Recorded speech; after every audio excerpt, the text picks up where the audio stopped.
C'est sous les ovations frénétiques que le président de la République, Félix-Antoine Tshisekedi Tshilombo, a été accueilli dans la grande salle des congrès du Palais du Peuple.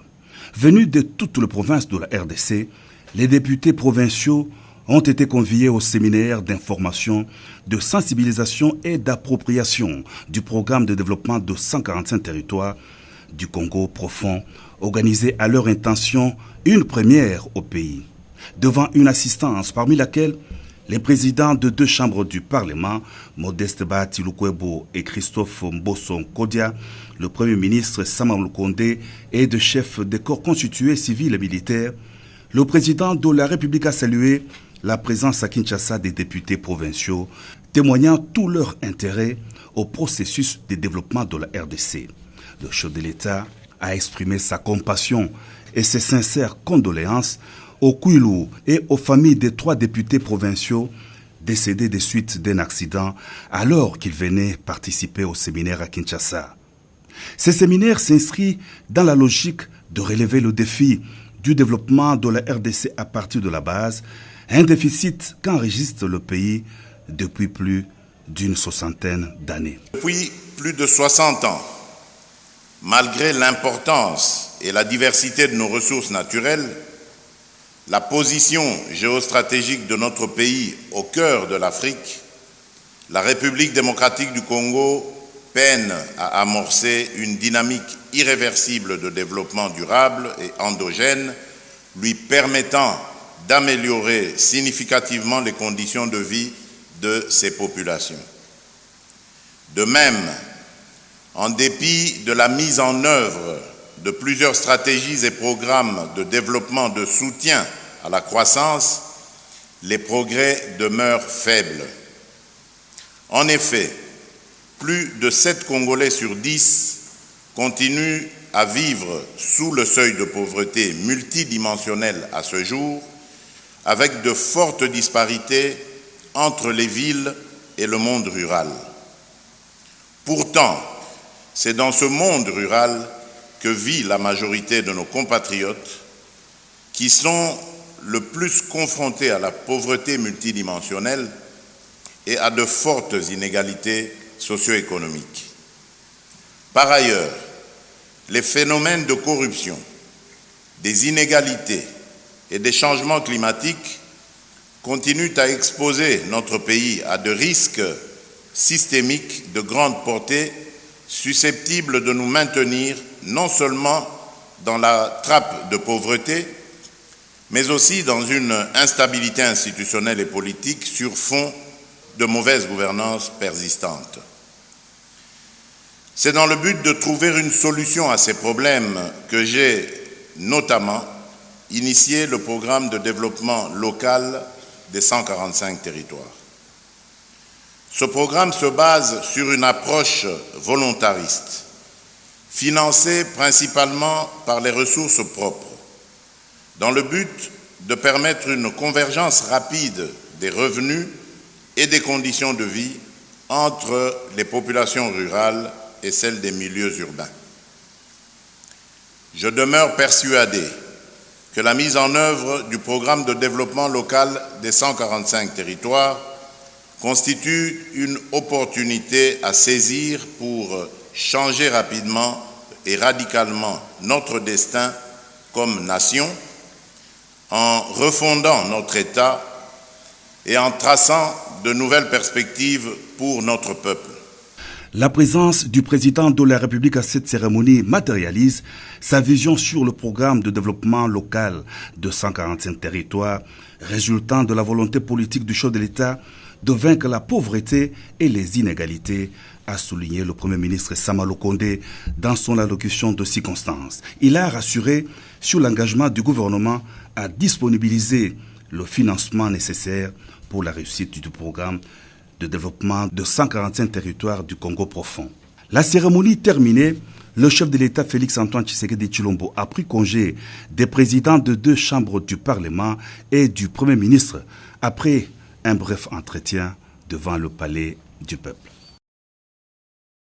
Par rapport à l'équipe des droits, notamment au Conseil, il était aussi question, et il est question aussi de les sensibiliser sur la stabilité des institutions provinciales qui est nécessaire à la bonne exécution du programme. On ne peut pas bien exécuter le programme s'il y a une instabilité au niveau des gouvernements provinciaux, des bureaux des assemblées provinciales, et si les institutions provinciales sont en lutte permanente et en conflit permanent, ça va empêcher l'exécution. Donc il était question de les mobiliser par rapport à tout ça et de leur demander, de leur expliquer le programme pour qu'ils puissent s'en approprier et en faire la diffusion auprès de la population.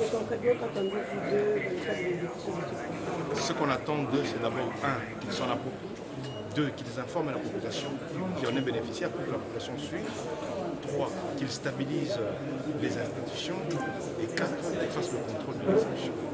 Excellence, monsieur le ministre. Merci. Oui, c'est honorable. Bonjour, honorable. Merci, bonjour. Oui, vous pouvez vous présenter. Au nom de Kilassa Batus, député provincial, élu de la province d'Ananta, le territoire de Mora. Comment vous avez trouvé le discours du chef de l'État? Le discours il a été très intéressant, surtout que ce qui m'a plus marqué, c'est le fait qu'au moins cette fois on parle de développement par la base. On a pensé aux territoires qui très souvent sont oubliés, on ne pense qu'au Grand Centre. Les territoires du Tanganyika et la province du Tanganyika, là où vous êtes, connaît aussi beaucoup de problèmes. Est-ce que vous pensez que ce programme pouvait être une solution pour les nombreux problèmes que vous présentez? Étant donné que le programme touche presque à tous les secteurs de la vie, on a parlé des infrastructures. Nous savons que chez nous, l'état des routes est vraiment lamentable. C'est ce qu'on parle de routes. On a parlé des écoles, on a parlé du centre de santé, des hôpitaux, on a parlé de l'agriculture. Je pense que ce programme touche presque les activités clés de nos zones qui sont rurales, où l'activité principale c'est l'agriculture. Vous ne craignez pas, c'est pas le premier programme, il y a des programmes où on a dénoncé les détournements. Pensez-vous à la gestion, la coordination de ces programmes pour la réussite? Tel qu'on a suivi la première partie du séminaire, si vraiment ils tiennent à respecter les mesures qu'ils ont prises pour éviter qu'il y ait des détournements, je pense qu'on a impliqué dans la gestion tous les niveaux. La province est impliquée dans la gestion, les territoires sont impliqués dans la gestion. Et comme on a pensé aussi du côté de chez nous, les PNUD pour la sélection des partenaires locaux, nous pensons que au moins les mesures ont été prises pour que cette fois-ci, on ne connaisse pas des problèmes de détournement de fonds. Un message à la base qui vous attend. Et en tout cas, un message à la base, nous sommes très contents d'être venus ici et d'avoir suivi ces séminaires. Et nous allons nous-mêmes, comme nous nous approprions de ce programme-là, nous allons descendre pour expliquer à la base le bien fondé de ce programme-là et faire en sorte que la base qui doit participer et protéger les acquis de ce programme-là, nous sommes là prêts à aller sensibiliser cette base. Merci. Merci. C'est moi qui vous remercie. Je suis honorable Béatrice Kapinga, élu à l'île de Presqu'île de Cana, Kassai Central. Et vous représentez quel territoire? Moi, je suis de la ville de Kananga, mais je suis du territoire de Dibaya. Vous êtes invité par le chef de l'État. Comment avez-vous apprécié cette démarche pour parler des 145 territoires? Comment nous avons apprécié la démarche. Mais une chose que nous regrettons, c'est la pratique de la pyramide renversée. On devrait commencer d'abord par nous consulter avant d'élaborer ce projet. Maintenant, il y a déjà des questions. On nous appelle. Je ne sais pas ce que ça va devenir, parce que les territoires n'ont pas une même superficie. Il y a des territoires qui ont 7 secteurs, il y a des territoires qui ont 2 secteurs, alors qu'on a décaissé le même montant pour tous les territoires. Je ne sais pas ce que ça va donner comme résultat. Et quelles sont les priorités de votre province? Les priorités de ma province ou du territoire? De votre territoire, donc. Oui, les projets de territoire, c'est d'abord les immobiliers, les territoires, les locaux des territoires. Datent de l'époque coloniale. Ils sont dans l'état de délabrement total. Nous avons sillonné les territoires. J'ai été à Louisa, j'ai été à Dibaya. Si vous voyez les maisons qu'abrite l'administration du territoire, vous allez pouvoir. Donc vous avez préféré que le chef de l'État, dans ce projet, puisse commencer par là? Oui, qui commence par d'abord réhabiliter les infrastructures. Et construire également. Construire aussi des hôpitaux qui dataient de l'époque coloniale, comme à Dibaya, les gens quittaient des trains là pour venir se faire soigner là-bas. Mais aujourd'hui, si vous y allez, l'hôpital n'existe presque plus. Est-ce que vous aurez le temps de sensibiliser la population pour s'approprier du projet?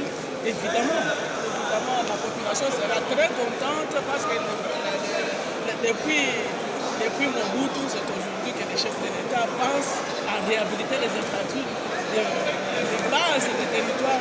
La population ne sera que très contente. Mais vous ne craignez pas les détournements des fonds? Parce qu'on a vu ça avec les projets. C'est pourquoi il nous a appelés. C'est pourquoi il a appelé les députés. Parce que notre devoir, c'est légiférer et contrôler. Nous devons faire le suivi de ces projets-là. Parce que nous avons vu beaucoup de projets que le chef de l'État a conçus avec les technocrates ici dans la capitale. Ils sont allés en province, ils ont échoué. Ils n'ont pas associé les députés provinciaux. Aujourd'hui, on nous a associés. Nous allons faire le suivi pour que ces projets réussissent. Merci, madame. Vous êtes vraiment déterminé. Comment avez-vous apprécié la démarche? Bon, je crois que la démarche elle est bonne dans la mesure où elle tient compte des besoins exprimés par la base. Vous savez, très souvent, les plans de développement, les grands projets seront toujours concernés les grandes villes. Mais dès lors que ça peut aller jusqu'à la base et concerner le territoire, je pense que c'est une démarche à pouvoir encourager. Mais nous restons un tout petit peu difficiles par rapport à la matérialisation du programme parce que nous avons inventé beaucoup de programmes. Même le régime passé a promis ciel et terre à la population. On a par exemple parlé de la construction de 1000 écoles que nous n'avons jamais vues. Donc nous encourageons cette bonne foi. Mais nous pensons que nous saurons applaudir lorsque nous allons commencer à voir les œuvres. Pour le Nord Kivu, par exemple, où je suis vice-président de l'Assemblée, comme c'est la PSECO qui va exécuter, et on dit qu'il a besoin de 528 jours pour exécuter. Il commence le 21 mars. Et même comme député provincial, nous allons observer. Nous allons suivre et nous allons conseiller parce que si ça s'exécute, c'est dans l'intérêt majeur de l'opération.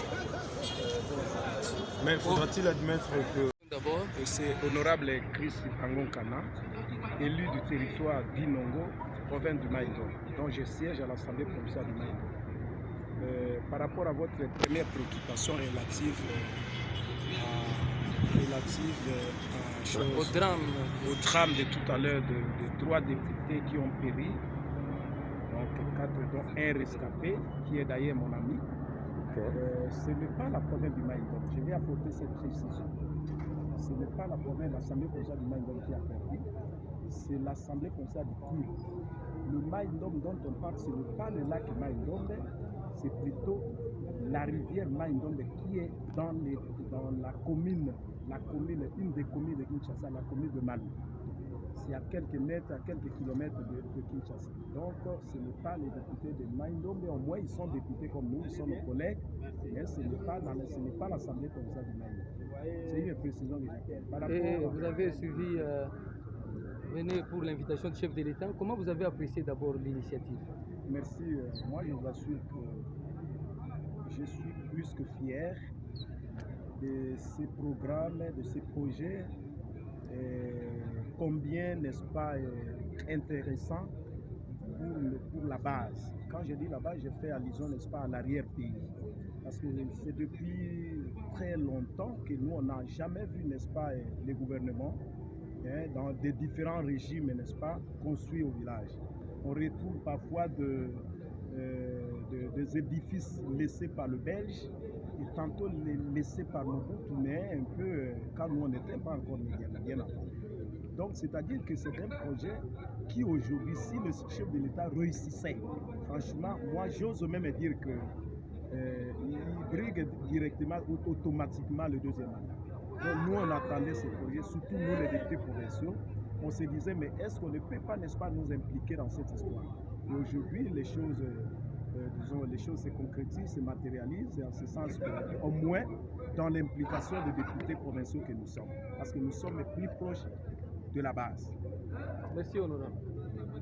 Est-ce que vous avez, comment vous allez matérialiser? Quels sont les problèmes de votre... Le nom c'est honorable Chris Pangonta. Quels sont les problèmes de votre territoire? Merci beaucoup. Les problèmes liés au programme de 145 territoires, pour notre territoire par exemple, d'Inongo, nous avons les problèmes des édifices publics. Par rapport aux édifices publics, je fais allusion, n'est-ce pas, aux bâtiments qui abritent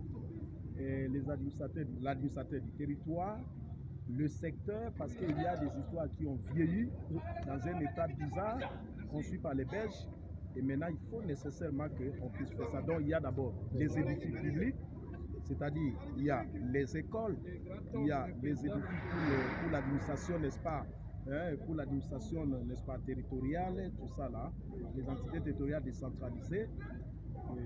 Nous avons aussi les problèmes épineux, n'est-ce pas, des routes et des dessertes agricoles.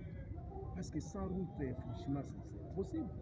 Les gens doivent se déplacer, évacuer les produits agricoles de tel village à tel autre pour, n'est-ce pas, accéder aux routes nationales ou à la route nationale numéro 17 en ce qui nous concerne et qui concerne notre territoire d'Inongo. Voilà un peu, j'ai dit qu'il y a des préoccupations. Il y a les routes, dessertes agricoles, aussi la route nationale qui est bizarre maintenant. Il y a aussi les édifices publics dont j'ai fait allusion aux écoles, aux hôpitaux, et aux bâtiments qui abritent, n'est-ce pas, les entités territoriales décentralisées.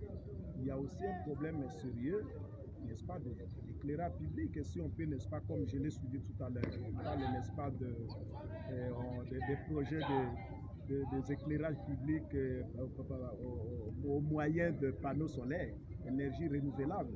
Donc je crois que c'est encore bien. Voilà pourquoi je n'ai pas tardé à dire que si le chef de l'État réussissait à ces projets, moi je ne vois pas pourquoi on peut ne pas, n'est-ce pas, lui confier, lui accorder, n'est-ce pas, un autre mandat. Merci. C'est moi qui vous remercie.